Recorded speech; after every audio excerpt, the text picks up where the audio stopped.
Hi, today we're going to talk about ruby, which you can see here, and spinel, which you can see here, and why they've been confused for thousands of years, but it's now possible to test and separate them out pretty quickly. So you've no doubt heard about at least two of the most commonly confused gems. First, we have the Imperial Crown of Russia, which you can see here.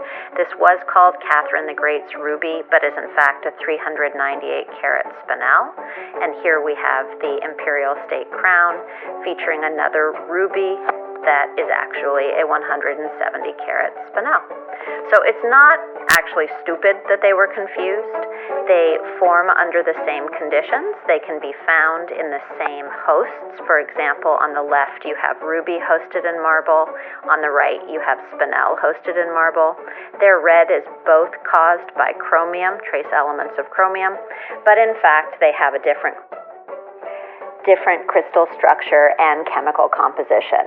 Ruby is the red variety of the corundum mineral species, which also includes sapphire, and spinel is its own mineral group.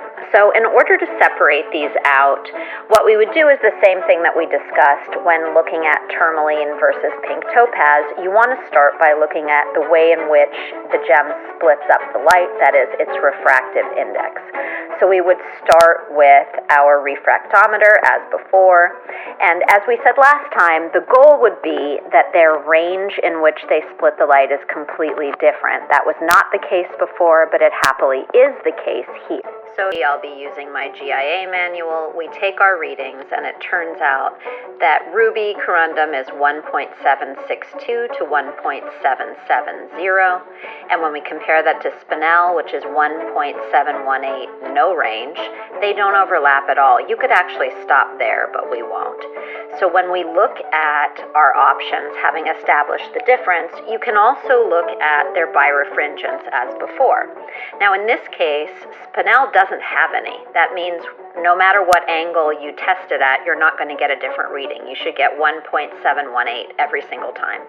Versus ruby, which will have a 0.008 to 0.01 range of birefringence. So we could use that to separate on top of the reading. We could also look at pleochroism. You will not see any in the spinel, but you will be able to see, let's say, an orangey tone, for example, in a ruby. As soon as you see a second color, you know you're not looking at a spinel. So hopefully that clears it up, and that is why we are able to say with certainty if we're looking at a ruby versus a spinel. Hope this helps. Thank you for watching. Please subscribe Alfa Gems World for more content.